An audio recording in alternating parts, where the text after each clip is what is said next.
Assalamualaikum warahmatullahi wabarakatuh. Saya Insi Fadli Haris dari kelas 11 MIPA 1 SMA Al-Masum. Di sini saya akan melakukan praktikum uji asam basa dengan menggunakan indikator alami. Ya, bahan dan alat yang saya gunakan untuk praktikum kali ini ada beberapa sampel. Yang pertama ada air putih, lalu ada cuka, terus juga ada sabun cuci piring, lalu ada larutan deterjen atau rinso saya pakai. Terus ada sabun untuk mandi, lalu juga ada pasta gigi, ada juga sampo, terus ada juga garam, dan yang terakhir larutan gula. Dan juga saya memakai sayur kol ungu satu kepala, tapi saya tidak ambil semuanya, saya sobek-sobek sebagian. Nah, dan alatnya di sini saya ada saringan, ada ulekan, dan satu lagi saya lupa tadi memasukkan ke bahan, ada air juga secukupnya buat mengambil ekstra daun kol ungu. Nah, langkah pertama kalian sobek-sobek dulu satu kepala kol ungu itu nggak harus semua dipakai, tapi bisa digunakan sebagian.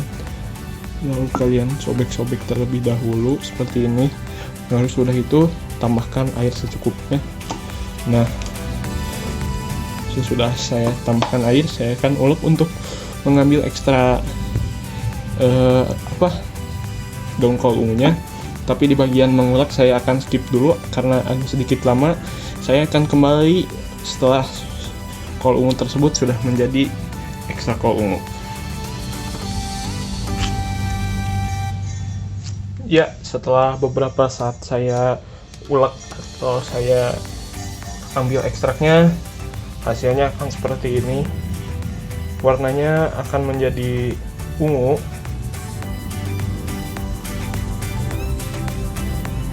Nah, sesudah ini saya akan memisahkan cairan kol ungu ini ke dalam wadah menjadi 9 wadah. Saya akan skip ini dan saya akan memindahkan dulu air ekstra kol ungu ini ke dalam wadah yang lain. Ya, setelah tadi saya ulek lalu saya pisahkan si sayur kol ungu dengan ekstranya. Saya membagi menjadi 9 wadah.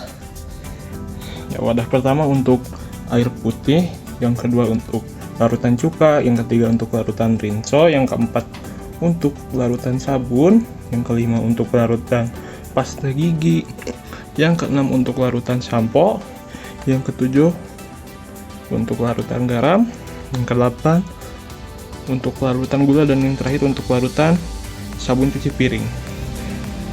Ya, tadi maaf ada yang jatuh. Pertama-tama saya akan campurkan dulu atau ekstrak dulu antara air putih dengan larutan ekstra kol ungu. Saya akan campurkan.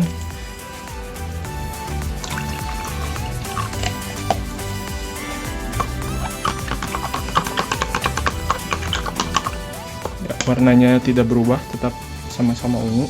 Yang kedua saya akan campurkan dengan larutan cuka.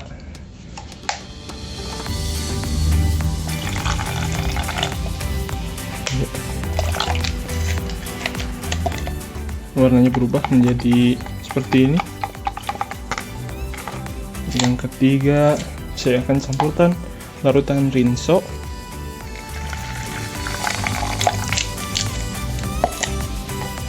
Warnanya sedikit menjadi lebih pucat.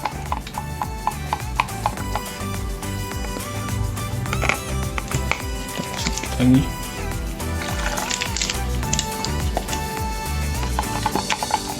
Nah, warnanya sedikit lebih pucat. Lalu larutan sabun mandi atau sabun untuk cuci tangan sama saja, campurkan jadi menjadi warna biru. Dan larutan pasta gigi sembuhkan.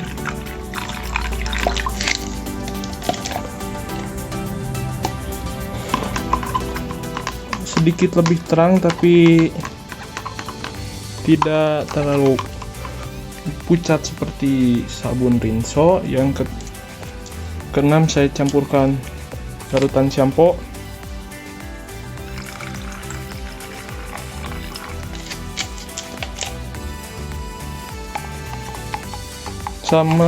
Beda sama seperti pasta gigi ya, sama seperti pasta gigi. Yang ketujuh, campurkan larutan garam. Warnanya lebih terang.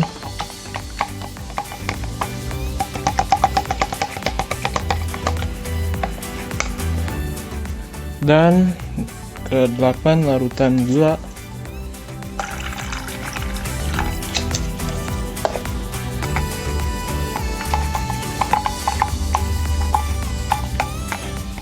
Yang terakhir, larutan sabun cuci piring. Sama seperti cuka. Oh enggak, sama kayak rinso. Ya. Dan ini hasil setelah saya campurkan beberapa sampel dengan ekstra kau ungu. Yang pertama adalah air, yang kedua ada cuka, yang ketiga ada larutan rinso, yang keempat sabun, yang kelima pasta gigi, yang keenam shampoo, yang ketujuh garam, yang kedelapan gula, yang kesembilan sabun cuci piring. Mungkin di kamera terlihat agak sama ya yang ini berempat, tapi saya melihat langsung ini berbeda warnanya, ada yang lebih gelap, ada yang lebih terang ya. Saya akan menentukan pH-nya dengan contoh dengan gambar seperti ini. Saya akan tampilkan ya. Sambil saya menghitung terlebih dahulu pH-nya, saya akan sambil rapihkan dulu. Jadi saya akan skip dan saya akan kembali saat saya menyimpulkan percobaan ini. Ya. Ya, setelah saya hitung pH-nya dan saya bagi menjadi golongan 3 golongan, ada yang termasuk asam, basa, dan juga netral. Yang pertama yang termasuk dalam bagian basa atau basah ada sabun mandi, ada shampoo, ada deterjen, ada larutan garam, larutan gula, dan pasta gigi. Nah, yang kedua ada dari larutan asam, yaitu ada larutan cuka dan larutan sabun cuci piring. Yang dua ini yang termasuk bagian asam. Dan yang terakhir ada yang netral, yaitu air. Yang dimaksud basa adalah larutan tersebut, pH dari larutan tersebut lebih dari 7, sedangkan asam, pH dari larutan tersebut kurang dari 7. Nah, netral, kalau netral itu pH-nya itu pas 7. Nah, mungkin segitu saja video yang dapat saya jelaskan atau mengenai praktikum uji asam basa. Ya, terima kasih telah menonton. Wassalamualaikum warahmatullahi wabarakatuh.